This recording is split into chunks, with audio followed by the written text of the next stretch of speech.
Hello दोस्तों, एक बार फिर स्वागत है मेरे YouTube channel study with PCM 2.0 में। मैं शिवराम सर। आज क्लास 10th का सामाजिक विज्ञान जो कि अभी आपका 20 तारीख को होने वाली है, 20 फेब को। तो उसके लिए आप लोग तैयार रहिए। देखिए, क्वेश्चन को पढ़ते हैं, है ना। राष्ट्रवाद का प्रारंभ जिस देश से हुआ वह है।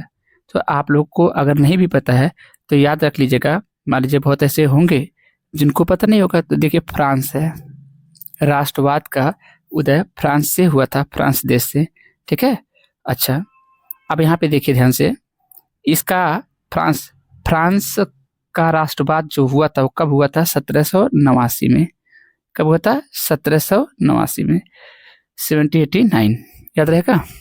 बोलिए आगे। देखिए, नेपोलियन का संबंध किस देश से था? तो नेपोलियन बोनापार्टा, नेपोलियन का आप लोग पढ़ते ना। देखिए, ये फ्रांस से था, तो फ्रांस हो गया। नेपोलियन बहुत स्मार्ट बनता था ये। इसकी कहानी बड़ी बढ़िया है ना। फ्रांस का सम्राट अपने आप को ये घोषित करने की कोशिश कर रहा था ना। मतलब ट्रिक है ये, नेपोलियन फ्रांस का सम्राट। और सच में क्या है कि फ्रांस का सम्राट अगर कहा जाए मेरे शब्दों में तो सही बात है, ये फ्रांस का सम्राट ही है। मतलब उस समय सम्राट ही था, क्योंकि बड़ी चालाकी से ये काम कर रहा था। काम बहुत इन्होंने आगे देखा जाएगा काम को। देखिए, नेपोलियन की संहिता यानी कि सिविल कोड ऑफ नेपोलियन कब लागू हुआ? तो ये कब हुआ था? ये कब हुआ था? देखिए, 1789 में तो नहीं हुआ था, क्योंकि 1789 में तो वह क्रांति हुई थी फ्रांस में। 1815 में अब पता नहीं, 1804 में ये भी नहीं हमको पता, 1848। तो देखिए आंसर 1804 में हुआ था। ठीक है, नेपोलियन की संहिता।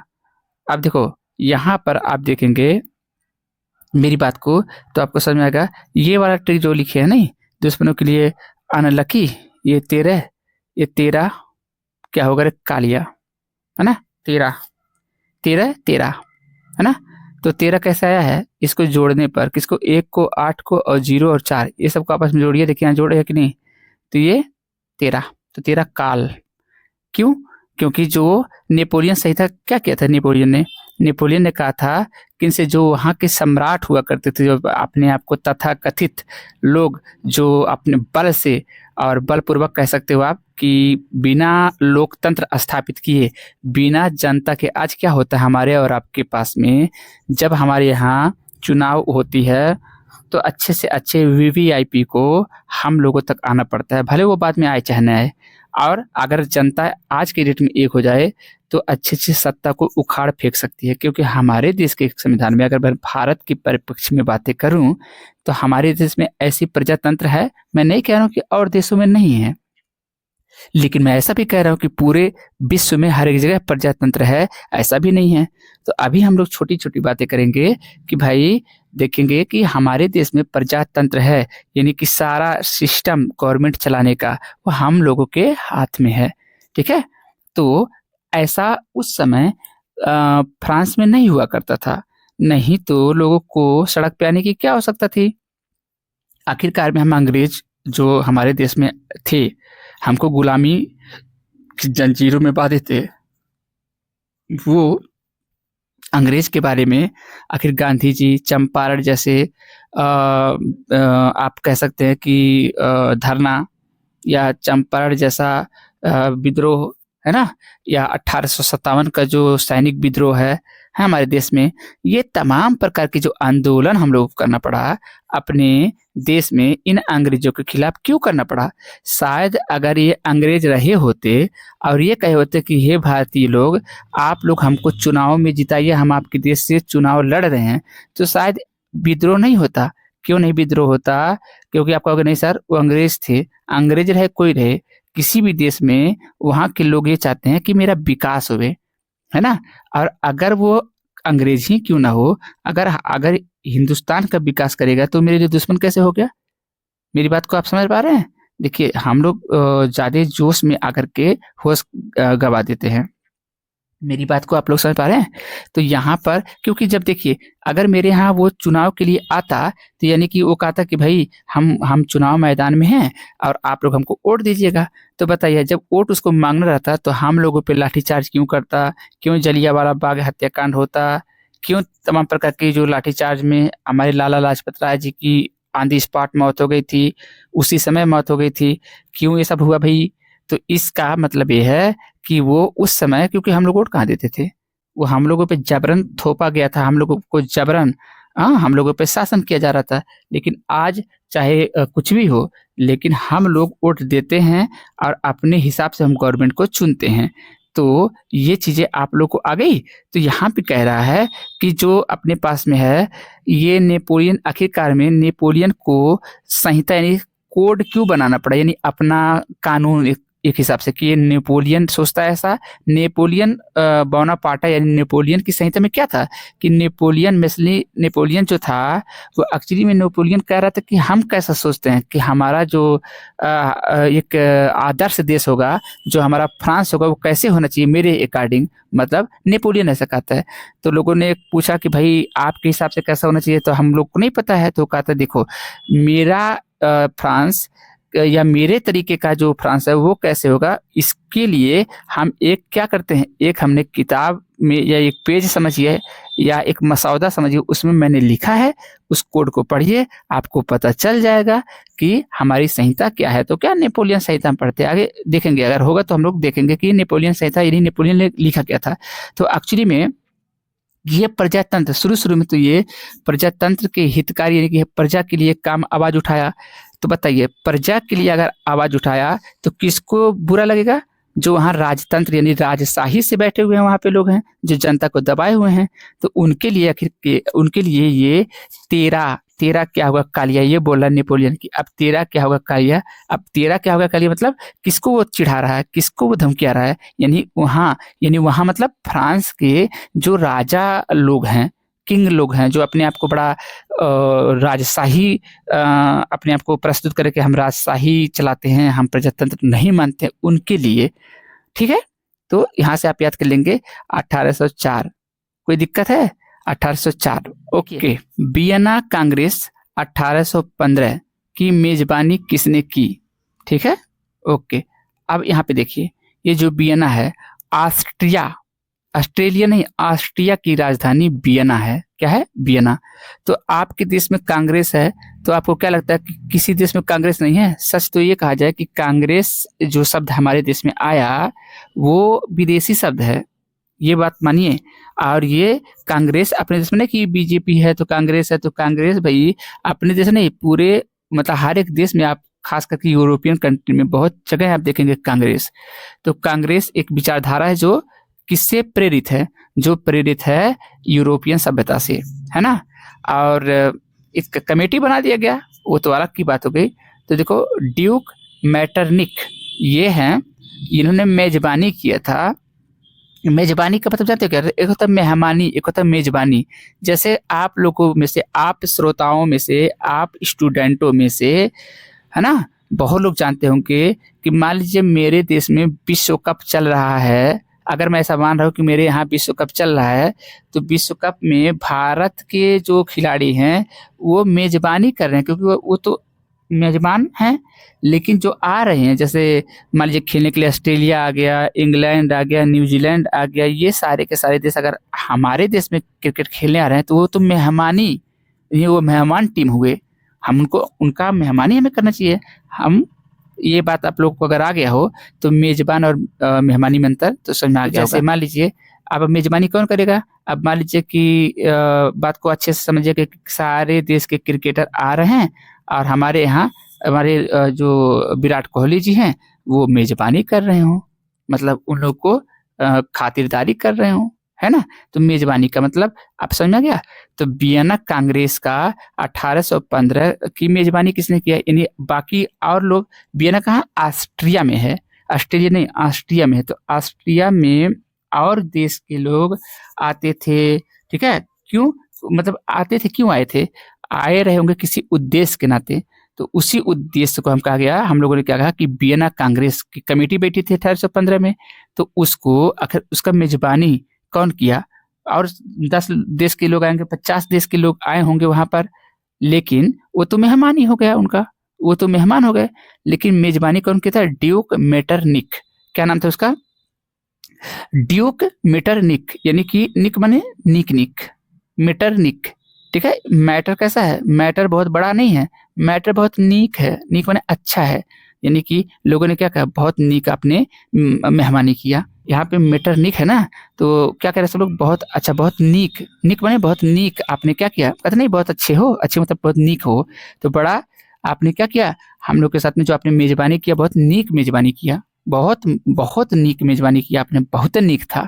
तो ड्यूक मैटरनिक इससे आ जाएगा, बहुत अच्छा। और अगर आपको एक्स्ट्रा फैक्ट लेना है तो ये ड्यूक मैटरनिक था क्या, तो देखिए यहाँ है ना कि ऑस्ट्रिया, ऑस्ट्रिया का चांसलर था। चांसलर मतलब जैसे हम लोग के यहाँ राष्ट्रपति होते हैं, वैसे अभी भी जर्मनी में, जर्मनी एक देश है और आप लोग जानते भी हो, कैसे जर्मनी को भूल सकते हैं, जिसकी वजह से प्रथम विश्व युद्ध, द्वितीय विश्व युद्ध हुआ। तो वो आपके पास में वहाँ आज भी चांसलर चलते हैं, मतलब कि राष्ट्रपति नहीं होते, चांसलर। तो जर्मनी के चांसलर कौन है, ऐसा करके पूछता है। तो देखिए अब यहाँ पर क्या एक चीज़ है बड़ा इंपॉर्टेंट है, जब फ्रांस छींकता है तो बाकी यूरोप को सर्दी जुकाम हो जाता है। बताइए कितना ईगो भरा हुआ शब्द है यहाँ पर, देख रहे हैं। तो यह कथन किसका है, तो ये इसी का है, किसका, मैटरनिक का। क्या, मैटरनिक, ओके, मैटरनिक। निक निक बात कर रहा था ये, लेकिन इतना हेट वाली बात कैसे कर दिया, हमें ये नहीं समझ में आया।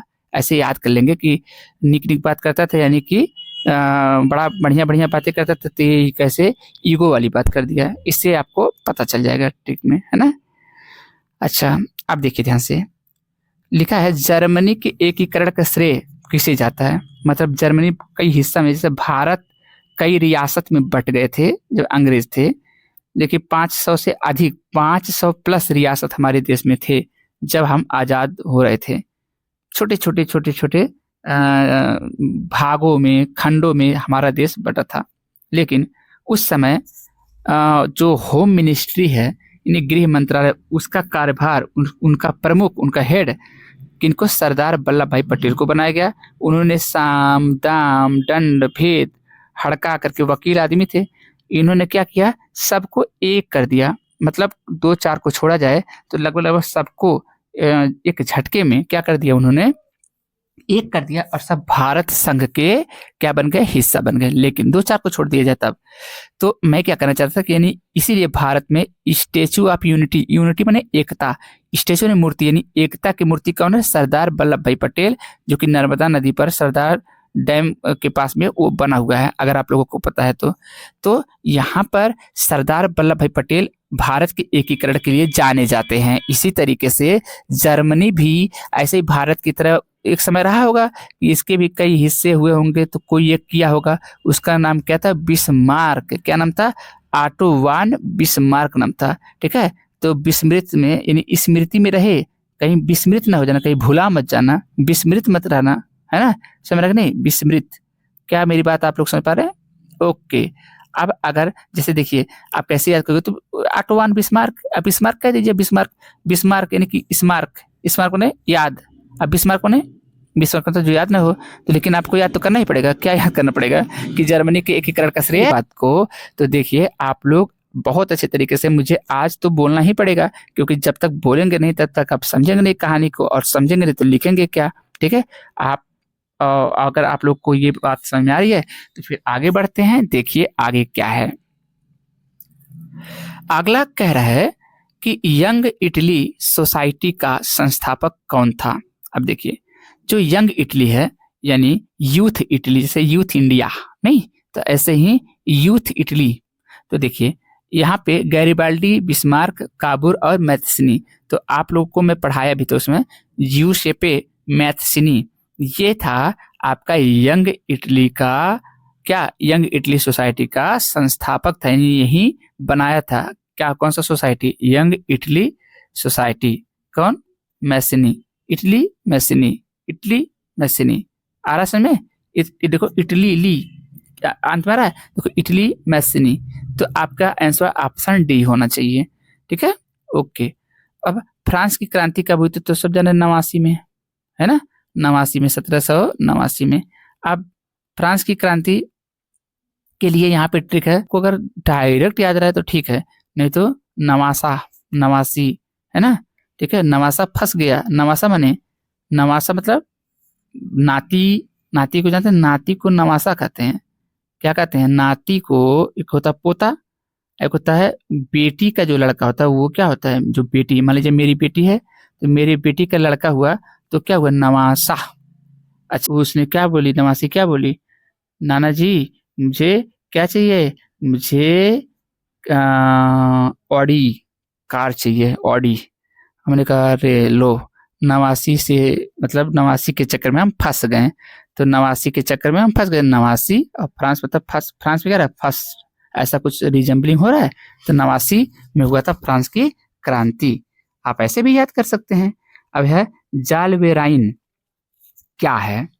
तो ये क्या शुल्क संघ है या क्रांतिकारी संगठन है या सैनिक टुकड़ी है या कोई नहीं? तो देखिए बेटा, जालवेराइन ये शुल्क संघ है। अब शुल्क संघ का क्या मतलब? देखिए, जैसे यहाँ ट्रिक में क्या है? जालवेराइन। अच्छा, जैसे जर्मनी का टैक्स और ये एक संघ था। मतलब संघ का मतलब क्या होता है? जैसे भारत राज्यों का एक संघ है। तो ऐसे जैसे मान लो राज्य में उत्तर प्रदेश एक राज्य है, पश्चिम बंगाल एक राज्य है, बिहार राज्य है, झारखंड राज्य है ना, उत्तराखंड राज्य है, उड़ीसा राज्य है, मध्य प्रदेश राज्य है और यहाँ महाराष्ट्र राज्य। ऐसे 28 राज्य हैं भारत में। तो देखिए, पूरे 28 राज्यों का संघ कौन है? एकदम जाल जैसा दिख रहा है, नहीं एकदम जाल नहीं, एकदम जालों की तरह है। अब जालों की तरह क्यों बोल रहे हैं? बहुत ज्यादा देखो जालनुमा पूरा। तो यहाँ पे जाल से जालवेराइन है ना, क्या था? तो ये शुल्क संघ, क्योंकि संघ भारत क्या संघ है, तो संघ, संघ मतलब जो केंद्र वाला रहे। जैसे कि दिल्ली से शासन चलता है, दिल्ली ही में मुख्य प्रधानमंत्री बैठते हैं दिल्ली में, और वहाँ पे शासन कहाँ? उत्तर प्रदेश में करना हो, या मध्य प्रदेश में करना हो, झारखंड में करना हो, बिहार में करना हो, कहीं भी इनको करना है तो एक नेटवर्क बना हुआ है ना भाई। तो ये अच्छा, ये तो अपना क्या है? स्टेट यानी राज्य है, लेकिन है तो संघ है। संघ माने सेंटर। तो ये लोग क्या किए थे? ये शुल्क उल्क के बारे में इनकी संघ थी। ठीक है, तो जालवेराइन जहाँ आएगा तो समझिएगा, जालवेराइन का मतलब जाल, जाल मतलब सेंटर है ना। तो जालवेराइन शुल्क संघ है। क्या है बाबू? शुल्क संघ है। ठीक है, अब शुल्क संघ है तो क्या करेगा? आपसे विचार विमर्श करके आपस में जो एक संघ का मतलब एक लोग तो होंगे नहीं, वहाँ पे कई लोगों का समूह को संघ बोलेंगे। तो वहाँ पर वो लोग कहते हैं कि जनता पे इतना शुल्क लेंगे, उन पर इतना शुल्क लगाया जाए, इस चीज पे इतना शुल्क लगा दो, टैक्स जिसको बोलते थे आप लोग, है ना। तो जालवेराइन एक प्रकार का शुल्क संघ है। क्या मेरी बात आप लोग को समझ में आ गया? और ये जर्मनी से रिलेटेड है, जैसे जालवेराइन जैसे जर्मनी। आगे आते हैं, महात्मा गांधी दक्षिण अफ्रीका से भारत कब लौटे? तो 15 में लौटे थे, है ना। 15 साल बाद घर आए, है ना। मतलब 15 साल घर आए, वो हम नहीं जानते। हम ये जाने 1915 में कौन आ गए? 15 ड्रा, देखो 15 ड्रा, ड्रा माने देखो ड्रा रख नहीं, 15 ड्रा। कौन डरा? कौन? अंग्रेज वाले डरे। क्यों? क्योंकि अरे बाप रे, जल्दी जल्दी भागो यहाँ से। कौन? अब तो भारत में शासन करना मुश्किल हो गया। अब तो कौन आ रहा है? अब दी boss, the great boss Mahatma Gandhi आ रहे हैं। कहाँ? अपने भारत में लौट के। तो इससे याद कर लेंगे, इसलिए कह रहा है कि डरिए। उन्हें 15 1915 15 ड्रा। तो अगर आ जाए कब आए थे? तो 1915 में आए थे। क्या मेरी बात आ रहा है? और 2 साल के बाद में, 2 साल में दूसरे ही साल में ये चंपारण में, ठीक है, क्या कर दिए? अपना सत्याग्रह का पहला प्रयोग भारत में चंपारण में किए थे। इससे पहले याद रहे कि वो सबसे पहला अगर कहे भारत में पहला ये 1917 में किए थे सत्याग्रह, लेकिन इससे पहले एक बार अफ्रीका में कर चुके थे ये। ठीक है, तो अगर पूरे उनकी जिंदगी में कहोगे तो दूसरा वाला सत्याग्रह ये सफल सत्याग्रह था। ठीक है, अब आप समझिए, आप समझिए बात को अच्छे से। 17 खतरा, 17 खतरा। खतरा है किनके लिए? अंग्रेजों के लिए। क्या खतरा है अंग्रेजों के लिए? भैया आप चंपा, चंपारण मतलब चंपा से याद कर लो। चंपा नाम की जो लड़की है, ठीक है, उस लड़की को आपने क्या किया? आपने देखिए भाई, आपने उस लड़की को हल्का से बेइज्जत करने की कोशिश किया ना। अरे याद करवाना भाई, आपने उस लड़की को, किस चंपा नाम की जो लड़की, उसको आपने बेइज्जत करने की कोशिश किया ना। ये हम लोग कह रहे हैं किससे? अंग्रेजों से। कि अंग्रेजों आपने चंपा नाम की जो लड़की, बिहार की जो लड़की है चंपा, उसको आपने क्या किया, उसको बेइज्जती करना आपको चाहे ना। ठीक है, तो आपके लिए खतरा है, खतरा घंटी, खतरा 17। तो वो अंग्रेज पूछा क्या है खतरा है, तो कहें बापू आ रहे हैं, आप अब बचो, अपने बचना हो तो बच जाओ। ठीक है, तो देखो अब अगर ये बातें अगर आगे है तो हम जलियांवाला बाग के बारे में बात कर लेते हैं। ये 13 अप्रैल, ठीक है, 1919 में, तो 1919 तो एकदम बहुत साफ साफ है, 1919 में, है ना। अब 13 अप्रैल को इनकी मतलब वहाँ पे जलियांवाला बाग हत्याकांड हुआ था। ठीक है, अमृतसर में हुआ था, ये भी याद रहे। अगर आप देखो तो करो या मरो, डू और डाई का नारा किसने दिया, तो ये आपके महात्मा गांधी दिए थे भारत छोड़ो आंदोलन के समय। यानी भारत छोड़ो आंदोलन कौन किया था, गांधी जी ने, गांधी जी की अगुवाई में हो रहा था। यानी कि अंग्रेजों अब तुम भारत छोड़ दो, है ना। तो उसमें क्या हुआ था, अब भारत छोड़ो आंदोलन में, भारत छोड़ो आंदोलन, अंग्रेजों भारत छोड़ दो, तो सबका एक ही नारा था वहां पर, देशवासियों से क्या करे थे, करो या मर जाओ। करो मतलब इनको या तो भगाओ, या तो नहीं भगा पा रहे तो मरो भाई, क्या करना है मरो। ये नारा था किनका, महात्मा गांधी का। कब, भारत छोड़ो आंदोलन के समय। तो भारत कौन छोड़ो, अंग्रेजों। तो गांधी जी ने क्या कहा अपने लोगों से, कहा कि भाई आप लोग इन लोग को भगाओ, इन लोग को नारा दो। अगर मान लीजिए नहीं आप नारा दे रहे हो, तो अगर नहीं कर मतलब नारा देना मतलब करो, अगर नारा नहीं करोगे मतलब नारा नहीं दोगे तो फिर रहने दो, तो मरो, क्या करना है, वो लोग मार ही रहे हैं, मरो। क्या मेरी बात आप लोग समझ पा रहे हो। अगर वीडियो अच्छा लग रहा हो तो वीडियो पर आप लाइक कर दे, वीडियो को शेयर कर दे, कमेंट करिए, आगे और आ जाइए। सविनय अवज्ञा आंदोलन, ये विनय पूर्वक, अवज्ञा मतलब विनय पूर्वक हम आपका इज्जत ले रहे हैं, इसका मतलब समझ रहे ना। मतलब यही तो किए थे, अब इज्जत देने का मतलब समझ पा रहे हैं। मतलब विनय पूर्वक हम आपकी बातों को, मतलब प्रेम से हम आपको कह रहे हैं नहीं, प्रेम से कह रहे हैं नहीं होगा, प्रेम से, है ना। तो ये कब हुआ था, 1930 में हुआ था। नमक कानून 30 में तोड़ा, नमक कानून 30 में, 1930 में तोड़ा था, है ना। तो 30 में, और ये 30 में इन्होंने इन्होंने कौन, इन्होंने जो सविनय अवज्ञा आंदोलन है 1930, तो एक ही बात का टीस था, टीस। टीस मतलब क्या, नहीं कहते कि अरे एक ही बात का हमें टीस है, नहीं एक ही बात का मुझे दर्द है, या फिर जो भी हो, ठीक है। एक ही बात का है कि हम क्या किए कि विनय पूर्वक गांधी जी क्या कर रहे हैं, गांधी जी अवज्ञा कर रहे हैं, नहीं बहुत प्रेम से हमारी बेइज्जती कर रहे हैं, यानी कि हमारी बातों को बहुत प्रेम से कह रहे हैं कि नहीं करेंगे। तो मतलब अवज्ञा माने आपका आज्ञा का पालन नहीं करेंगे। कब, इसी बात का मुझे टीस है, बाकी तो गांधी जी ठीक है। अंग्रेज कह रहा है कि बाकी, अंग्रेज कह रहा है बाकी तो गांधी जी ठीक है, लेकिन एक ही बात का टीस है हम लोगों को कि वो अवज्ञा कर दे रहे हैं, अब विनय पूर्वक अवज्ञा कर रहे हैं। अब इनको मारते भी नहीं बनना, लाठीचार्ज करते हुए भी नहीं बनना, क्योंकि अगला बंदा सोचना पड़ेगा ना, अवज्ञा तो कर रहा है लेकिन विनय पूर्वक अवज्ञा कर रहे थे, इसलिए मारने का भी नहीं मन कर रहा है। ऐसा मतलब आप सोच सकते हैं, अब गांधी जी को हमारे मारेंगे तो हम लोग छोड़ेंगे, नहीं छोड़ेंगे ना। वो तो एक बात है ट्रिक के लिए, ठीक है। ओके, चौरी चौरा कांड किस वर्ष घटित हुआ, तो ये 22 में हुआ था। किसमें, 19। भारतीय राष्ट्रीय कांग्रेस की स्थापना कब हुआ था, देखो A.O. ह्यूम ने किया था इसको 1885 में। क्योंकि हम लोग को ये राष्ट्रीय, देखो भारतीय राष्ट्रीय, देखो यहाँ पे भारतीय शब्द आ गया है और राष्ट्रीय भी आ गया है।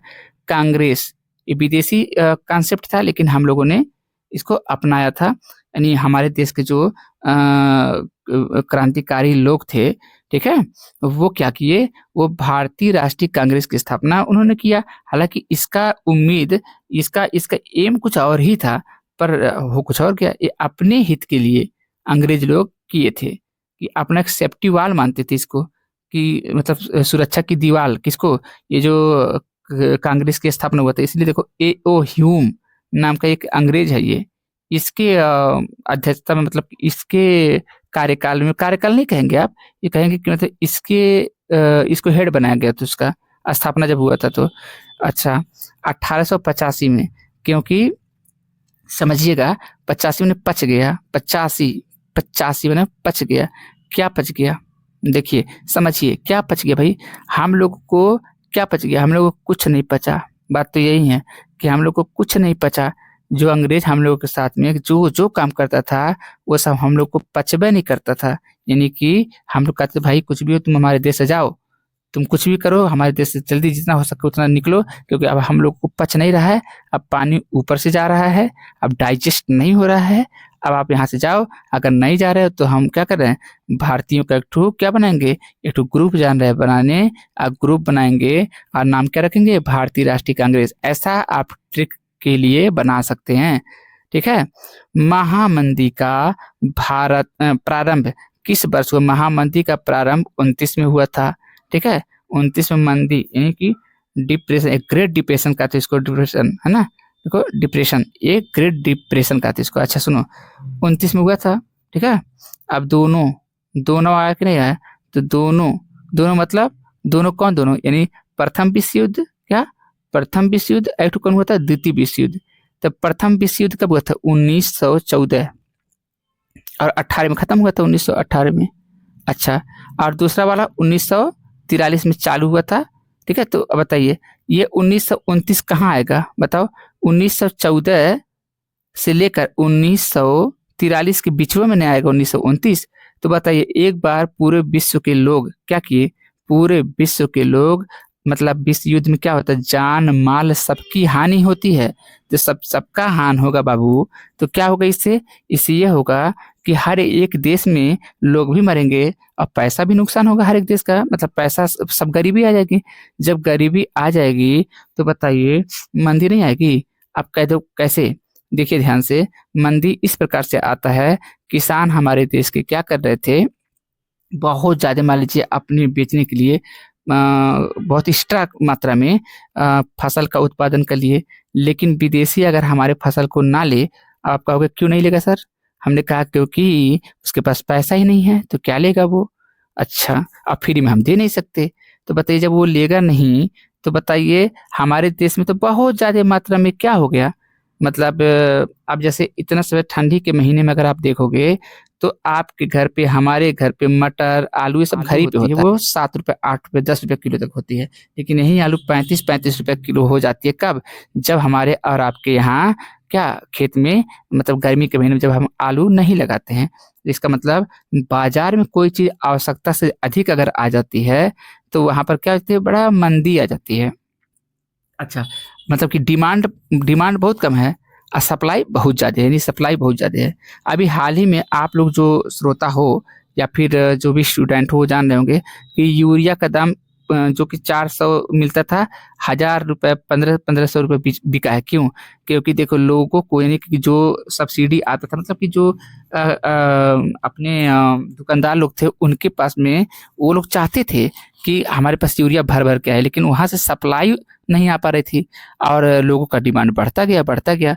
तो सप्लाई और डिमांड दोनों बैलेंस होना चाहिए।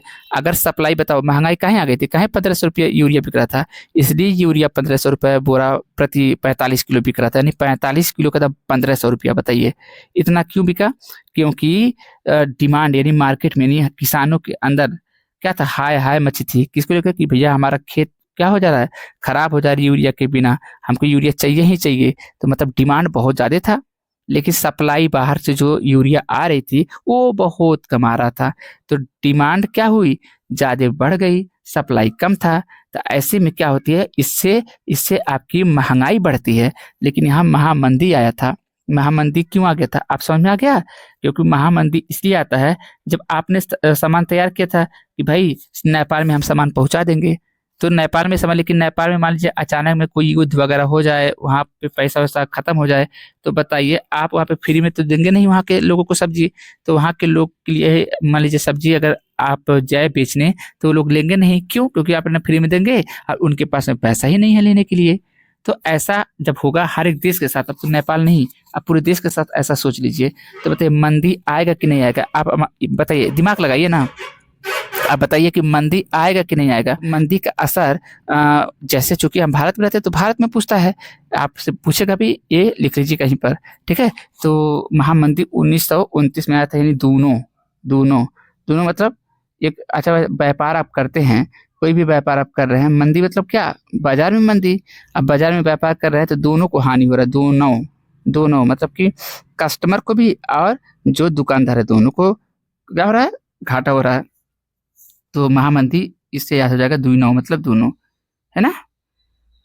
अच्छा अब देखिए, पेरियार रामास्वामी नायंकर कौन थे? तो ये समाज सुधारक थे, दक्षिण भारत के समाज सुधारक थे।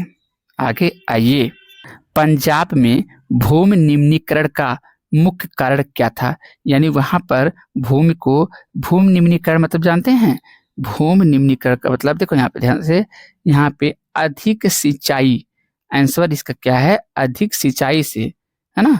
अब देखिए, पानी ज्यादा रहा, क्या अब अधिक सिंचाई करके बहुत ज्यादा पानी हो जाएगा और जमीन खराब होती जाती है, क्योंकि जहां पर पानी एक होता नहीं, शब्द एक सुने होंगे, सलसल हो जाना, मतलब बहुत जहां पानी एकत्रित बहुत ज्यादा दिन से रहता है, वहां की मिट्टी भी एकदम सड़ जाती है, मतलब इतनी सड़ जाती है कि मिट्टी में दम ही नहीं रह जाता है, यानी कि वहां फसल नहीं हो पाती है बढ़िया से। निम्न में से कौन सा रबी की फसल है? अब रबी की फसल कौन सी होती है? जो भैया आप समझिएगा, इतना समय जो बोया गया है, जैसे अभी आपका दिसंबर में या नवंबर में गेहूं बो दिया गया, तो अब नवंबर जो होता है वो ठंडी का महीना होता है, समझिए नवंबर, दिसंबर, जनवरी, फरवरी, ये महीने कब से होते हैं? ठंडी वाले ऑलमोस्ट होते हैं। तो जो फसल ठंडी के महीने में यानी कि नवंबर में, दिसंबर में बोए जाते हैं, ये क्या होते हैं? ये सारे के सारे रबी की फसल। और जो बरसात के मौसम में, वो खरीफ की फसल। तो देखिए यहाँ पर आप देखेंगे तो ये चावल तो ऐसा नहीं होता, चावल को तो हम जून में बिया डालते हैं अपने यहाँ खेतों में, और बैठौनी बोलते हैं ना उसको, रोपाई जिसको बोलते हैं, और शुद्ध भाषा में इसको बैठौनी बोलते हैं। वो कब कराते हैं हम लोग रोपाई वाला धान? वो तो हम मान लीजिए कि जून में, जुलाई में करा ही देते हैं। तो जून जुलाई तो गर्मी का महीना होता है, तो चावल तो इसका आंसर नहीं हो सकता, क्योंकि हमसे पूछा चावल तब क्या हो जाएगा? चावल है खरीफ की फसल, खरीफ में 3 अक्षर है, चावल में भी 3 अक्षर है, हालांकि इससे कोई मतलब है नहीं। और रबी, रबी में 2 अक्षर है, और गेहूं में भी 2 अक्षर है। अब आप खुद सोचिएगा कि रबी गेहूं, गेहूं में 2 अक्षर, रबी में 2 अक्षर, तो गेहूं कब होता है? ठंडी के महीने में बोया जाता है। कब? ठंडी में। तो ठंडी में जो जो बोया जाएगा वो सारे के सारे रबी की फसलें होंगी। तो क्या बोया था फिलहाल के लिए? ये सी वाला ऑप्शन देखिए, चना या काला चना, जो भी आप कहें, चना कब बोया जाता है? ठंडी के महीने में। इसीलिए इसका आंसर यही सही है, क्योंकि कपास तो इसका मतलब ठंडी में बोया ही नहीं जाता, मोटा अनाज बोया ही नहीं जाता। अरे मोटा अनाज कहाँ से आ गया? यही सब चावल बोलना भाई। आगे बढ़िए, देखिए 20 क्वेश्चन आप लोगों का एमसीक्यू का मैंने करा दिया है, ठीक है। और आप क्या करें, आगे अब आते हैं लघुत्तरी और दीर्घ उत्तरी प्रश्नों पर। लेकिन उससे पहले वीडियो अगर अच्छा लग रहा हो तो वीडियो को पहले पॉज करिए, कमेंट सेक्शन में लाइक शेयर सब्सक्राइब कर दीजिए, और कमेंट सेक्शन में अच्छे से अपनी चीज़ों को लिख दीजिए कि आपको कंटेंट कैसा लगा। मेहनत लगती है तो आप जरूर बताइए, और शेयर जरूर करिए। आप लोग आगे बढ़िए। अब देखिए दीर्घ उत्तरी, है ना। प्रश्न नंबर पहला है, फ्रेडरिक सार्यू का कल्पनादर्श क्या था? तो देखो सबसे पहले जब अपने एनसीईआरटी वाले सामाजिक एसएसटी को खोलोगे, सामाजिक विज्ञान को खोलोगे, तो वहां पर क्या है, फ्रांसीसी कलाकार था, है ना, आर्टिस्ट था। उसने क्या किया? आर्ट बनाया। कौन सा? एक क्या, फ्रेडरिक सार्यू ने 1848 में 4 चित्रों की श्रृंखला बनाई। और चित्र पहला, हर एक चित्र कुछ मतलब उसमें जो वर्णित चित्र में जो वर्णित 4 प्रकार की जो श्रृंखलाएं हैं, उसमें वो क्या क्या कह रहा है? पहला देखो, एक हाथ में ज्ञान उदय की मशाल और दूसरे में मनुष्यों के अधिकारों का घोषणा पत्र है। यानी पहला वाला जो उन्होंने बनाया था, स्वतंत्रता की मूर्ति या स्वतंत्रता की प्रतिमा, उसमें क्या था? वो वहां पे जो प्रतिमा बनाया था उसके 2 हाथ थे, एक हाथ में ज्ञानोदय का मशाल था, है ना, और दूसरे में क्या था? दूसरे में अधिकारों का, दूसरे का हाथों में अधिकारों का घोषणा पत्र है। अच्छा, दूसरा है यहाँ कुचले हुए अवशेष, यानी जमीन पर निरंकुश संस्थानों, जैसे राजा, अब निरंकुश संस्थान को राजा, तो राजा के मुकुट और अवशेष पड़े हैं, यानी कि राजा के मुकुट और अवशेष पड़े। इसका मतलब वहाँ के लोगों ने, वहाँ ऐसा इसने अपने चित्र के माध्यम से समझाने की कोशिश किया कि वहाँ के लोगों ने राजशाही पसंद नहीं कर रहे हैं, राजशाही का अंत हो चुका है, तभी तो राजा का मुकुट नीचे है और लात से वो लोग कुचल रहे हैं। बोलिए, तो जो राजतंत्र के अंत का प्रतीक है, सही बात लिखा है। तीसरा है लंबी कतार, सभी वर्गों और उम्र के लोग वंदना कर रहे हैं। चौथा है भाईचारा, ऊपर ईसा मसीह और फरिश्ते आशीर्वाद दे रहे हैं, यह भाईचारे का प्रतीक है। जब आशीर्वाद दे रहे हैं ऊपर से उसके चित्र के अनुसार में, तो क्या है, भाईचारे का क्या कर रहे हैं, भाईचारा आपस में बढ़ा रहे हैं, भाईचारे का प्रतीक है। निष्कर्ष, यह यूटोपिया यानी कल्पना दर्श था, यानी कल्पना करके वो बनाया था, है ना, कौन, फ्रेडरिक सारिउ ने ना, क्योंकि उस समय ऐसे आदर्श राष्ट्र राज्य वास्तव में नहीं थे। सही बात है कि वैसा नहीं थे, तो हो सकता है नहीं थे, लेकिन वो ये बात जानता रहा हो और ये ऐसा हो जाए इसलिए बनाया हो। भाई उतना समय तो नहीं थे जब ये बनाया था चित्र, लेकिन हो सकता है इसलिए बनाया हो कि लोग ऐसा होना चाहिए, अपने चित्र के माध्यम से ये कहना चाह रहा हो। ठीक है, तो आगे बढ़िए कि फ्रांस की क्रांति 1789 के मुख्य कारण क्या थे। आप इसी लहजे में इसी तरीके से आप लिखिएगा, टू द पॉइंट लिखने से एग्जामिनर भी खुश होता है और देखने वाले को भी ठीक लगता है। अब एग्जामिनर आपका कॉपी देखेगा, तीसरा तो देखेगा नहीं, तो उसको ठीक लगेगा तो नंबर पूरा देके आप हो जाएगा। तो आखिर भाई कारण, किसी भी चीज का कारण होता है। तो देखो लुईस 16वां था, तो लुईस 16वां जो था ना, वो अयोग्य शासक था। काहे हम अयोग्य शासक कह रहे हैं, अगर आप लोग को थोड़ा सा भी नॉलेज है किसके बारे में, महाभारत के बारे में, तो जो वो धृतराष्ट्र थे वो राजा के पद पे बैठने के लायक ही नहीं थे, क्योंकि राजा प्रजा की समस्याओं को सुनता भर नहीं है, उसको देखता भी है, उसका निरीक्षण परीक्षण करता है, आवश्यकता पड़ने पर अपने राष्ट्र के लिए आगे आकर तलवार उठा लेता था। अब बताइए जिनको दिख ही नहीं रहा है वो क्या तलवार उठाएंगे। तो क्या ऐसा नहीं कहा जा सकता कि वो शासन करने के नाम पर धब्बा थे, यानी कि वो अयोग्य शासक थे। कौन, जो धृतराष्ट्र थे। तभी जाकर के जब कहीं किसी राज्य में, मेरी बात को सुनिएगा ध्यान से, जब किसी राज्य, क्योंकि सुनना ही है और जाके वहां पे लिखना है, तो आप जितना सुनिए उतना ही अब बढ़िया फैक्ट को सुनिए। जब कभी भी किसी राष्ट्र में धृतराष्ट्र जैसा व्यक्ति अंधा बन करके राज्य करेगा, तब एक क्रांति जन्म लेगी। मेरी बात को अच्छे से समझिएगा। अब ये लुईस 16वां वैसे ही था।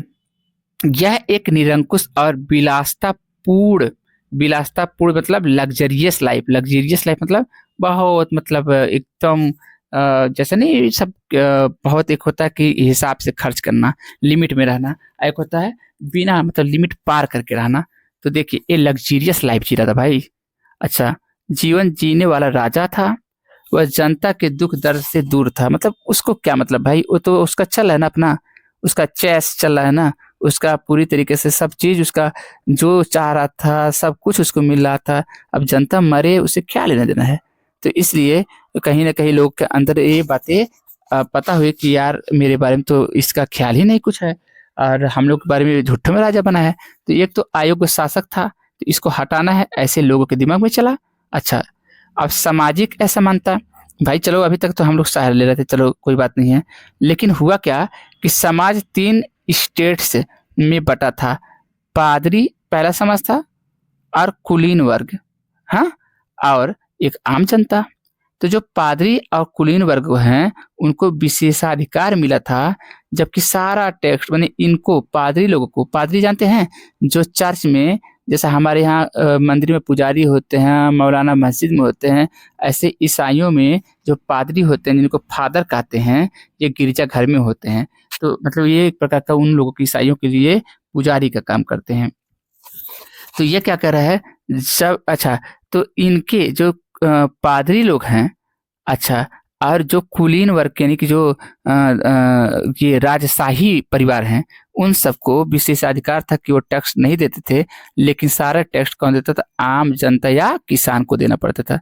बताइए, यही लोग अपना खून पसीना एक करें और यही लोग टैक्स दें। आप लोग पैर छुड़वाओ समाज में, और आप लोग क्या करो, पैर छुड़वाइए और उसके साथ साथ में शासन करिए और एक पैसा नहीं दीजिए जब पैसा की बात आ जाए। तो भाई ये भी समाज में कहीं ना कहीं सब लोग जान रहे थे। अच्छा, बस आवाज भी नहीं उठा रहे थे। कोई चीज जब ज्यादा हो जाता है तब चीजें प्रस्फुटित होती है। दार्शनिकों का प्रभाव, रूसो, वॉल्टेयर, ये वोल्टेयर भी इसको बोलते हैं, जैसे विचारकों ने जनता को स्वतंत्रता और समानता का पाठ पढ़ाया। उन लोगों ने रहा सही जो काम था वो वाल्तेयर, है ना, वाल्तेयर और रूसो जैसे विचारक, उन्होंने कहा कि अपने राइट्स को आप लोग पहचानिए, अपने आप लोग अधिकार को पहचानिए। आप लोगों को भाई ऊंच नीच की भावना जो ये इस राजा के चलते है, उन सबको तो ऐसा करिए, राजा को ही हटा दीजिए आप लोग। और राजा को हटाने के लिए आपको क्रांति करना ही पड़ेगा और आपके पास दूसरा ऑप्शन नहीं है। तो भैया ये भी एक क्रांति का आपके पास कारण हो गया। आर्थिक संकट तो था ही था। देखिए, राजकोष खाली था और खाने की कीमतें पाव रोटी आसमान छू रही थी भाई, जिससे जनता भूखी मर रही थी। जब वो भूखी मर रही है, मरना तो भूख से भी है, तो क्यों ना राजा को ही इसका पैर हिला करके इसको ही खत्म कर दिया जाए। मतलब खत्म करने का मतलब उसको सत्ता से बेदखल करके और जनता के द्वारा चुना गया जनता के लिए शासन करवा दिया जाए, है ना, जैसे हमारे देश में है, जनता का जनता के लिए जनता द्वारा शासन, है ना। ओके, मैं आपसे बोल रहा था ना कि नेपोलियन द्वारा किए गए सुधार, अब सुधार जो किया था तो वो उसी को कोई अपना पत्र उसने बनाया होगा। उस पत्र में कुछ बातें लिखा होगा कि मेरे अनुसार ऐसा चीजें होना चाहिए, मेरे अनुसार ऐसी चीजें होनी चाहिए, मेरे अनुसार ऐसी चीजें होनी चाहिए। तो उसी को नेपोलियन संहिता कहा गया। और याद करवाते हैं कि 1804 में आया था। तो लिखा क्या था इसमें भाई, तो देखो, नेपोलियन ने 1804 में नागरिक संहिता, जिसको नेपोलियन कोड भी कहते हैं, लागू की। कब? 1804 में। अच्छा, जिसके मुख्य सुधार थे, क्या क्या वो सुधार चाहता था? पहला, विशेषाधिकारों की समाप्ति।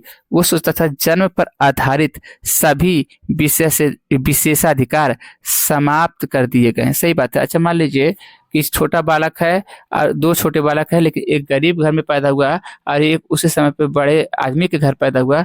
तो बताइए, आप बड़े आदमी हैं, तो इसका मतलब आप उसका इज्जत नहीं करेंगे जो उस गरीब घर में जो पैदा हुआ है? करेंगे, क्यों नहीं, करना पड़ेगा आपको। तो विशेषाधिकार, अच्छा आप राजा के लड़के हैं तो आप टैक्स नहीं देना, क्योंकि आप तो बड़े घर में पैदा हुए हैं, वो तो गरीब का टैक्स हो जाएगा जो गरीब के यहाँ पैदा हुआ है। तो ये एक जन्म वाली जो है, जन्म पर आधारित, है ना, जो विशेष अधिकार है सभी का, उसको समाप्त कर दिया जाए। ये समाप्त मतलब कर दिया जाए और बाद में समाप्त भी कर दिया गया। दूसरा, तो ये नेपोलियन का पहली बात है, ठीक लिखा था, कोनो गलत नहीं लिखा था। कानून के समक्ष समानता, जैसे हमारे यहाँ भी होता है ना, 14 आर्टिकल 14 समानता का अधिकार, यानी कि, है ना, सभी नागरिकों को कानून के सामने बराबर माना जाए। बिल्कुल सही बात है, मैं भी समर्थन करता हूँ। संपत्ति का अधिकार जो हमारे यहाँ भी थे, मतलब हुआ करते थे, लेकिन अब संपत्ति का अधिकार मेरा मूल अधिकार न होकर के वैधानिक अधिकार बन चुका है। तो लेकिन वहां पे उस समय नेपोलियन वाले में क्या था कि संपत्ति के अधिकार को सुरक्षित किया गया। अच्छा, यातायात और संचार, नाप तौल की प्रणाली लागू की गई और संचार व्यवस्था शुरू कर दी गई, सुधार दी गई। अब सुनिए कैसे। नाप तोल हमारी इंडिया में कुछ और है, अब पाकिस्तान में कुछ और है, नेपाल श्रीलंका में कुछ और है। तो बताइए, 1 किलो अगर बटखरा हमारे यहाँ 1 किलो का बटखरा, जैसा कि 1 किलो है, 1 ही किलो रहे, लेकिन कहीं नेपाल में मान लीजिए वही 1.5 किलो का, मेरा 1 किलो वहाँ 1.5 किलो लगे। तो बताइए, ऐसे में घाटा एक का होगा, एक का मतलब एक का घाटा होगा, एक का तो मुनाफा होगा। तो ऐसे में व्यापार ज्यादा लंबी समय तक चल नहीं पाती है, और जब व्यापार नहीं चलेगी तो उस देश की पैसा नहीं बनेगी, और उस देश की पैसा नहीं बनेगी तो पूरी अर्थव्यवस्था चरमरा जाएगी, वहाँ भुखमरी, गरीबी और यही सब रह जाएंगे।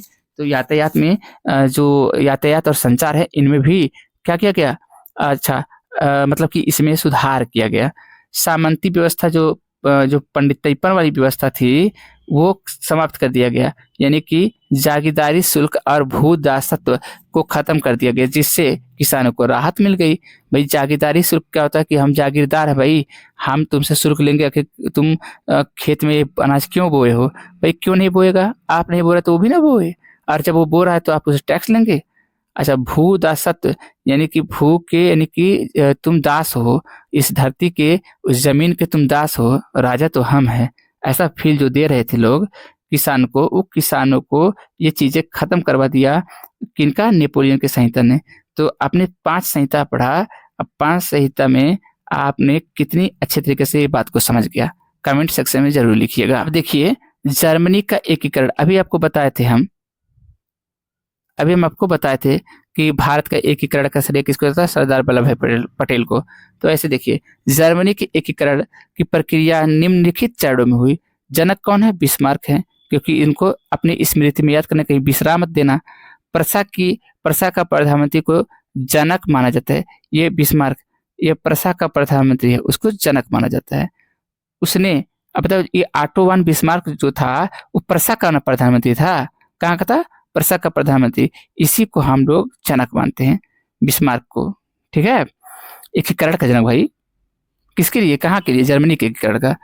उसने लौह और रक्त, ठीक है, की नीति अपनाई।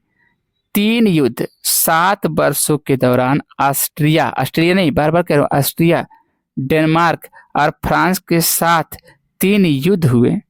अच्छा, जर्मनी का एकीकरण करते वक्त, मैंने जर्मनी के एकीकरण होने के लिए इतना आसान बात नहीं था। ऑस्ट्रिया से युद्ध लड़ना पड़ा, डेनमार्क से युद्ध लड़ना पड़ा, फ्रांस से, तब जाकर के कहीं जर्मनी क्या हुआ, उसका एकीकरण संभव हो पाया। प्रसा की जीत भी हुई इसमें। देखिए, 3 युद्धों में प्रसा की जीत हुई। किसका? प्रसा का। और एकीकरण संभव हो पाया। क्यों प्रसा की जीत हुई? क्योंकि प्रसा का ही तो प्रधानमंत्री है। कौन? Auto von Bismarck. तो ऑटो वन बिस्मार्क की जीत हुई, इसका मतलब प्रसा की जीत हुई, मतलब ऑटो वन बिस्मार्क की जीत हुई। और जब उसकी जीत हुई तो वो क्या, किस उद्देश्य से था? उद्देश्य उसका क्या था कि एकीकरण कर दिया जर्मनी का। तो देखो, एकीकरण जर्मनी का हो जाएगा जैसे भारत का हुआ था। अच्छा, घोषणा 1871 में वर्साय के महल में प्रसा के राजा काइसर विलियम प्रथम को जर्मनी का सम्राट घोषित किया गया। अब विलियम प्रथम यहाँ रखिए, विलियम प्रथम को कहाँ? वर्साय के महल में 1871 में क्या कहा गया कि भैया हम तो हैं, हम तो प्रसा के प्रधानमंत्री हैं। बिस्मार्क ने कहा कि हम प्रसा के प्रधानमंत्री हैं, अब तुम क्या करो ना, ये जो जर्मनी देश है ना, यहाँ का तुम सम्राट बन जाओ। क्योंकि हम लोगों ने कहा कि आप ही आ जाइए, तो उसने कहा नहीं, हम प्रसा में ठीक है, हम प्रसा के प्रधानमंत्री हैं, तो हम वही रहेंगे। ठीक है, इसको, ये मेरा अच्छा खासा दोस्त है, ये अच्छा खासा चलाएगा, पब्लिक के सेंटिमेंट को, भावना को समझता है, इसी को क्या बना दिया जाए? सम्राट घोषित कर दिया जाए, है ना। अब परिणाम क्या निकले भाई? नया जर्मन राष्ट्र बना, जिसमें मुद्रा और बैंकिंग की आधुनिक, मतलब कि उसको मुद्रा, पैसा और बैंकिंग सिस्टम को आधुनिक बनाया गया। तो बहुत ही अच्छी बात है। आगे आते हैं, इटली का एकीकरण। भाई, यूनिफिकेशन आप इटली भी पढ़ लीजिए जब साथ ही में सब हो रहा है। इटली 7 राज्यों में बटा हुआ था। जैसे 500 से ऊपर भारत इतने राज्यों में, छोटे छोटे देशी रियासत में बटा हुआ था, ऐसे ही इटली 7 राज्यों में बटा हुआ था। एकीकरण में 3 नायकों ने भूमिका निभाई। अब याद रखना, पहला है जिउसेप्पे मैत्सिनी। इसे इटली का पैगंबर कहा जाता है। अरे बाप रे! इसने यंग इटली संगठन बनाया और लोगों में राष्ट्रवाद जगाया कि आप लोग एक देश के हो, आप लोग इसके खिलाफ आवाज क्यों नहीं उठाते, आप लोग इटली को क्यों नहीं एक होने देना चाहते, आप लोग को एक होना ही पड़ेगा, ऐसे टाइप का पैगाम देता था। काउंट काबूर कौन है? काउंट काबूर ये क्या है? यह सार्डिनिया पिडमोंट का प्रधानमंत्री है। अच्छा, इससे पहले बिस्मार्क कहाँ का प्रधानमंत्री था? प्रसा का। और ये काउंट काबूर नाम का जो व्यक्ति है, यह सार्डिनिया पिडमोंट का प्रधानमंत्री था। सार्डिनिया पिडमोंट एक जगह है, वहां का प्रधानमंत्री था। कौन? काउंट काबूर नाम था उसका। कूटनीति के जरिए इसने ऑस्ट्रिया को हरा दिया। यह एकीकरण का मस्तिष्क था। कौन? ऑस्ट्रिया। ऑस्ट्रिया बहुत बड़ा एम्पायर हुआ करता था। अब दूसरा आता है जियोसिपे गैरिबाल्डी। अभी क्या किया? यह एक महान क्रांतिकारी था। इसने लंग कुर्ती सेना बनाया। जियोसिपे गैरिबाल्डी क्या है? यह एक महान क्रांतिकारी था, इसने लाल कुर्ती सेना बनाई और दक्षिण इटली को जीत लिया। अब दक्षिण इटली को जीत लिया तो फिर क्या लास्ट में इसका निकला इससे कि 1861 में विक्टर इमैनुएल द्वितीय को एकीकृत इटली का राजा घोषित किया गया। मतलब इतने आपके पास में देखिए, आप देखेंगे तो जियोसिपे मैत्सिनी है ना, काउंट काबूर है, उसके बाद जियोसिपे गैरिबाल्डी है। जियोसिपे गैरिबाल्डी का भी आपको हमने बताया कि क्या बोलता था, लाल कुर्ती सेना है ना बनाई और दक्षिणी इटली को जीता। तो मतलब इटली को ऐसे छोटे छोटे लोग ऐसे जीता, उधर छोटा सा हिस्सा जीता, फिर इधर जाके छोटा हिस्सा जीता, कोई लोगों ने कौन सा जीता, ऐसे कर करके आज एकदम इटली को एक कर दिया गया बाद में। कि असहयोग आंदोलन के कारण और वापसी। असहयोग आंदोलन क्यों हुआ था? जैसा बताया हमने 1920 में हुआ था।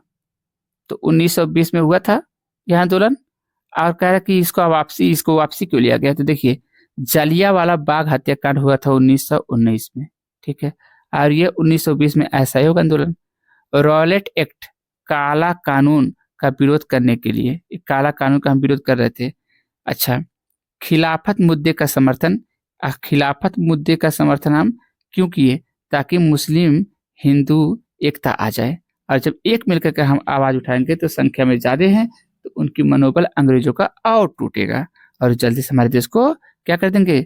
हाँ, तो देखिए अब यहाँ पर क्या है, असहयोग ना, असहयोग मतलब कि ऐसा कि जैसे सहयोग ही नहीं करेंगे।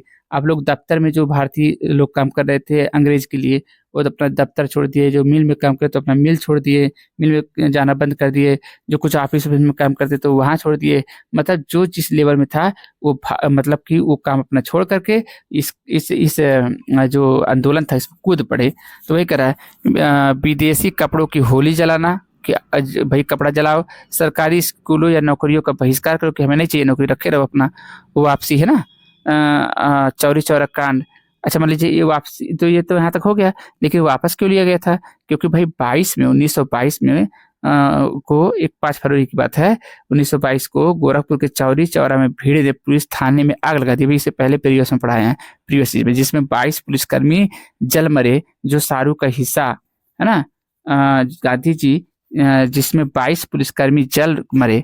हिंसा देख गांधी जी ने आंदोलन वापस ले लिया कि जब तुम ही लोग हमारी बात को नहीं मान रहे हो, जैसा मैं चला रहा हूँ वैसा नहीं चल रहा हो, तो रहने दो, तुम लोग करो अपना, देखो भाई हम तो अपना असहयोग आंदोलन को वापस लेते हैं, ठीक है, ऐसा उन्होंने कहा। तो कारण आपको पता चलेगा कि आखिरकार में असहयोग आंदोलन हुआ क्यों था और इसके क्यों वापस हुआ था ये। सविनय अवज्ञा आंदोलन यानी डांडी मार्च, मतलब बिना पूर्वक हम तुमको ना करते हैं, है ना। 1930 याद करो कि एक ही टीस रह गई थी उनको, अंग्रेजों को, कि इनको मारे कैसे, इनको क्योंकि ये विनय पूर्वक ये ना कर रहे हैं तो इनको मारना भी अच्छी बात नहीं है, उस सोच में पड़ गए, उस टीस में वो रह गए। तो 1930 30 में गांधी जी ने यह आंदोलन शुरू किया था, डांडी वाला या सविनय अवज्ञा आंदोलन। डांडी यात्रा 12 मार्च 1930 में, है ना, जानबूझ के मैं बोल रहा हूँ, साबरमती आश्रम से 78 अनुयायियों के साथ ये शुरू किया गया था। कितने? 78 अनुयायियों के साथ में।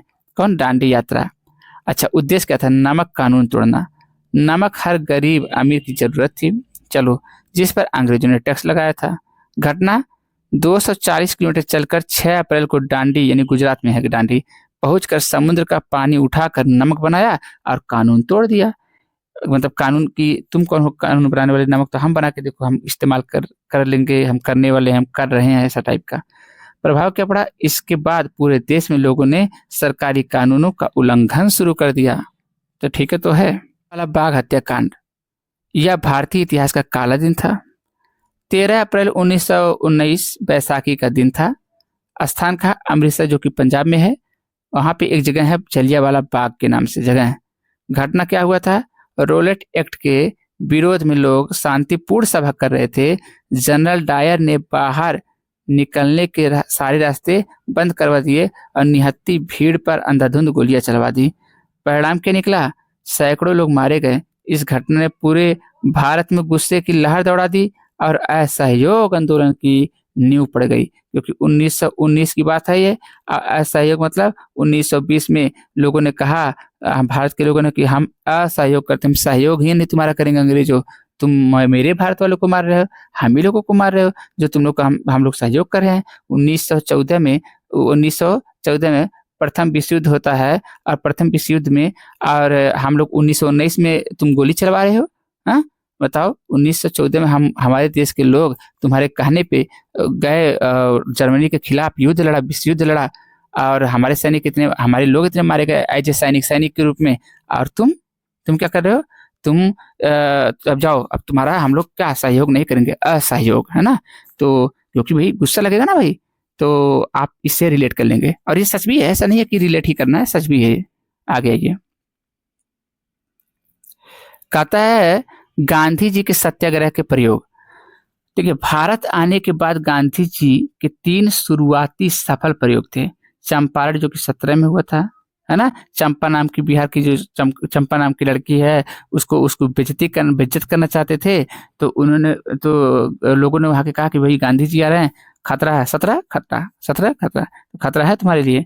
तो मतलब ऐसा ट्रिक मान लीजिए, चंपा वाला, चंपा नाम की लड़की, यह किसानों को जबरदस्ती नील की खेती करनी पड़ती थी। यहाँ पर ऐसा होता था। गांधी जी ने सत्याग्रह किया और किसानों को राहत मिली, यानी कि खेती अब जबरदस्ती नहीं करना पड़ा, जिसको मन है करो, नहीं तो ना करो। खेड़ा 1917 में, तो 17 में चंपारण भी और खेड़ा में भी फसल बर्बाद होने के बावजूद अंग्रेज लगान मांग रहे थे। भाई फसल बर्बाद है, तुम देख भी रहे हो, फिर भी लगान मांग रहे हो। अरे भाई फसल पैदावार अच्छा होता, मांगते तो समझ में आता। गांधी जी के नेतृत्व में किसानों ने लगान नहीं दिया और सरकार को झुकना पड़ा, क्योंकि सरकार को इसे झुकना पड़ा क्योंकि भाई गांधी जी थे, है ना। वो बहुत हद तक सीख गए थे अंग्रेज कि इनका कोई तोड़ नहीं है गांधी जी का। अब अहमदाबाद मिल मजदूर 1918 में, है ना, मिल मालिकों ने प्लेग बोनस बंद कर दिया था। प्लेग बीमारी उस समय चली थी, तो उस इस दशक में 1918 वाले में, तो वहाँ बहुत लोग मर जा रहे थे। तो बताइए, जो मालिक लोग थे मिल के, वो लोग क्या करे कि बोनस पहले देते थे। अभी क्या हुआ कि मिल के मालिक ने प्लेग बोनस बंद कर दिया। गांधी जी ने भूख हड़ताल की और मजदूरों को 35% वेतन वृद्धि दिलाई कि भैया अब आप वेतन में वृद्धि करिए, तभी मजदूर आपके साथ रहेंगे, चलेंगे, नहीं तो भाई अपना तुम देख लो, ठीक है। ऐसा कुछ करके गांधी जी ने सत्याग्रह का प्रयोग किया था। बोलिए, आइए आगे। अब यहाँ पे कह रहा है कि महामंत्री के कार्य क्या पड़े। 1929 में आपको पता है, जैसा कि हमने बताया, दोनों दोनों दोनों यानी आयात करने वाला और निर्यात करने वाला, यानी ग्राहक खरीदने वाला सामान और सामान बेचने वाले, दोनों लोगों का मंदी का असर पड़ता है। कृषि उत्पादकों की अधिकता, आप देखिए युद्ध के बाद कृषि उत्पादन बहुत बढ़ गया, जिससे कीमतें गिर गई और किसान गरीब गरीब हो गया, किसान गरीब और गरीब हो गया। अमेरिका से कर्ज की कमी, अमेरिका से कर्ज की कमी, अमेरिका ने यूरोपीय देशों को कर्ज देना बंद कर दिया, अमेरिका ने। अच्छा, शेयर बाजार का गिरना, अमेरिकी शेयर बाजार क्रैश हो गया, जिससे बैंकों का दिवाला निकल गया। प्रभाव, बेरोजगारी बढ़ गई और विश्व व्यापार ठप हो गया, यानी विश्व से जो व्यापार होता है वो सारा ठप पड़ गया। तो बहुत ही बुरी स्थिति हुआ था। इससे निपटने का भी कोई कारण होगा, किसी न किसी कारण, बस कोई तो आगे आना चाहिए, ठीक है, कोई आगे आएगा जरूर। देखिए, आ ही गए। क्या ब्रेटन वुड्स समझौता हुआ था। द्वितीय विश्व युद्ध के बाद आर्थिक स्थिरता, यानी कि जो ऐसे आ रहा था ग्राफ, ऐसे बन रहा था, ये वाला ग्राफ, ये वाला ग्राफ, ये ऐसे चला था डीप में से निगेटिव में चलने लगा। तो कह रहा कि इसको आर्थिक रूप से हमारे ग्राफ नीचे ऊपर न होता रहे, कम से कम ऊपर नहीं हो रहा, तो ऐसे कंटिन्यू इसी तरीके से चलना चाहिए, ऐसे ही चलना चाहिए, ठीक है। लेकिन और अगर ऐसा आर्थिक स्थिति बने, फिर से हम लोग डूबे ना, कहाँ न डूबे, हम लोग रिसेसिव में न चला जाए, हम लोग महामंदी में न चला जाए, महामंदी फिर से ना आ जाए, इसलिए एक समझौता होता है आर्थिक स्थिरता की, कैसे आर्थिक स्थिरता लाया जाए। अगर नहीं बढ़ा पा रहा तो स्थिर है, कर्व स्थिर रहे, कर्व जो जा रहा है ऊपर नहीं अगर जा पा रहा, ऐसा कर्व ऊपर नहीं जा पा रहा तो स्थिर तो रह सकता है।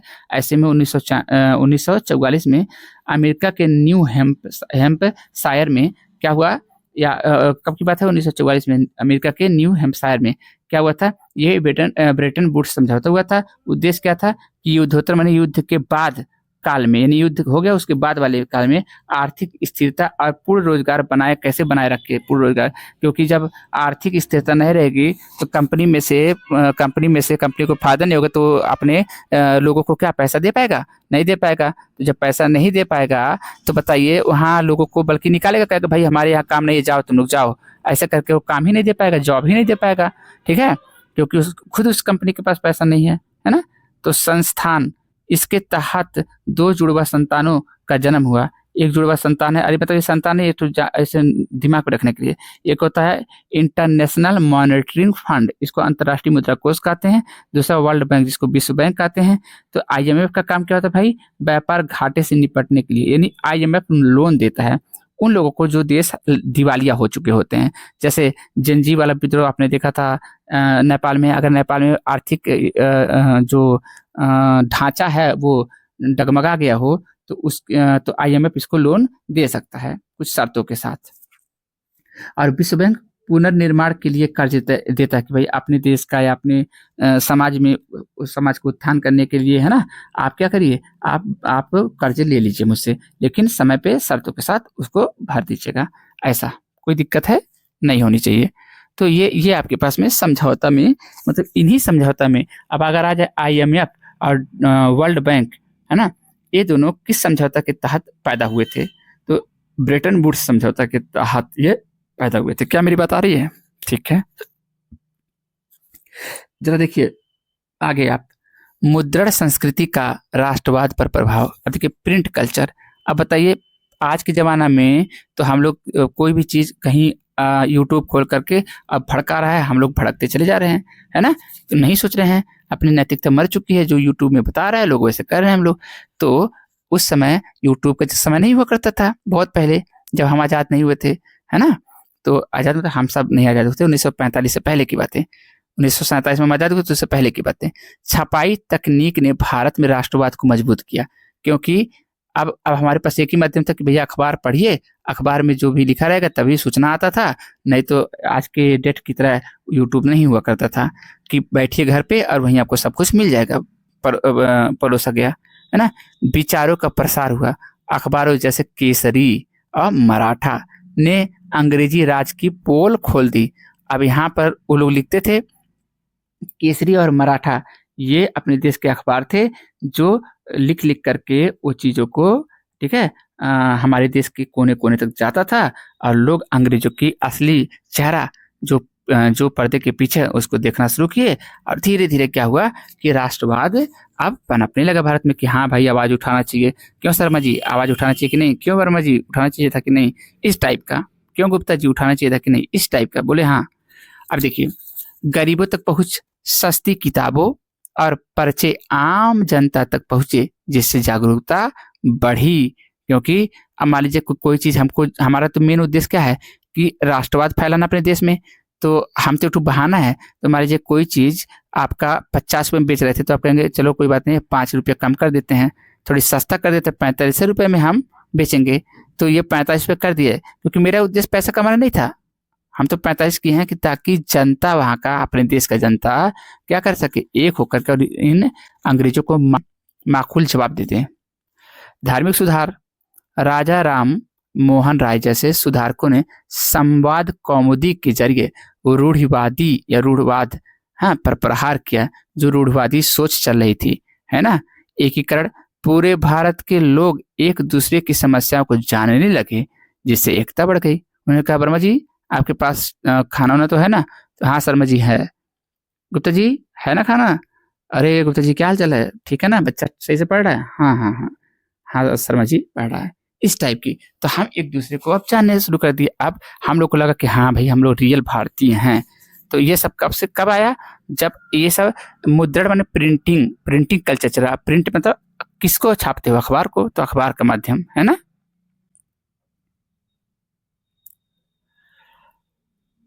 अब यहाँ पर है मृदा अपरदन और संरक्षण। मिट्टी का बहाव, मिट्टी की ऊपरी उपजाऊ परत का बह जाना या धूल भरी आंधी में अगर चले तो उसमें ऊपर वाला मतलब जो आपका उपजाऊ भूमि मतलब उसका धूल उड़ जाएगा। तो मृदा अपरदन इसी को बोलेंगे। ये क्यों हो रहा भाई? वनों की कटाई और करिए और अति पशुचारण करवाइए, बहुत ज्यादा पशुओं को छोड़ दीजिए और पशु एकदम पूरा दुबिया मतलब एकदम एक एक दुबवा खा ले, तो भाई क्या होगा? हवा चलेंगी, है ना, और जल, ये हवा से भी मिट्टी से उड़ जाएंगे और जल से बह बह करके कहीं और चला जाएगा, जिससे जो उपजाऊ मिट्टी है वो अब उपजाऊ नहीं रह जाएगा। मिट्टी कट जा रही है धीरे धीरे, ऊपर वाली जो कि उपजाऊ वाली थी। अब बची कौन सी मिट्टी? नीचे वाली। और नीचे वाली मिट्टी से कोई लेना देना नहीं है, क्योंकि वो उपजाऊ नहीं होता है। सीढ़ीदार खेती क्या होता है? पहाड़ी क्षेत्रों में पानी के बहाव को रोकने के लिए हम सीढ़ीदार खेती का क्या करते हैं? इस्तेमाल करते हैं। पेड़ लगाना चाहिए कि नहीं? हाँ लगाना चाहिए। पेड़ों की जड़ें मिट्टी को बांधती या बांध के रखती है, जिससे मिट्टी अपरदन नहीं हो पाता है। और पट्टी कृषि यानी कि फसलों के बीच घास की पट्टी उगाना ताकि हवा की गति को कम किया जा सके। तो ये आप कर सकते हैं उसको रोकने के लिए। क्या मेरी बात आप लोग को समझ में आ रही है? ठीक है आगे। तो देखिए अगर आप लोगों को मैंने इसमें अपने जो यूरोप का राष्ट्रवाद है और भारत में जो राष्ट्रवाद पनपी थी और कुछ आपका हिस्सा जो भूगोल से था उसको मैंने कवर करने की कोशिश किया है। अगर आपको देखिए, अगर आपको किसी एक विषय पर जो आप इसमें जो मैं कवर नहीं कर पाया हूँ, मैं स्पेशली आप लोगों से कह रहा हूँ बाबू, अगर आपको जिस विषय पे चाहिए तो आप उसको कमेंट बॉक्स में लिखिएगा कि सर इस पे भी बना दीजिए। मैं उस पर भी चाहे 10 मिनट का, चाहे 20 मिनट का, चाहे 25 मिनट का मैं वीडियो ला दूंगा आप लोग के लिए। जल्दी ही लेके वीडियो को देखिए और शेयर और सब्सक्राइब कर दीजिए। कमेंट करना ना भूलिए, कमेंट करना चाहिए, लाइक कर देना चाहिए। आप लोग बात को समझ रहे हैं? तो आप लोग मन लगा के पढ़िए। पेपर जैसा हुआ है आप लोग का, उस पेपर को भी कमेंट सेक्शन में बताइए कि पेपर आप लोग कैसा चल रहा है, पेपर कैसा हो रहा है। तो अभी मिलते हैं फिर नेक्स्ट वीडियो में। तब तक के लिए आप लोग को आप लोग ध्यान से सुने, इसके लिए धन्यवाद।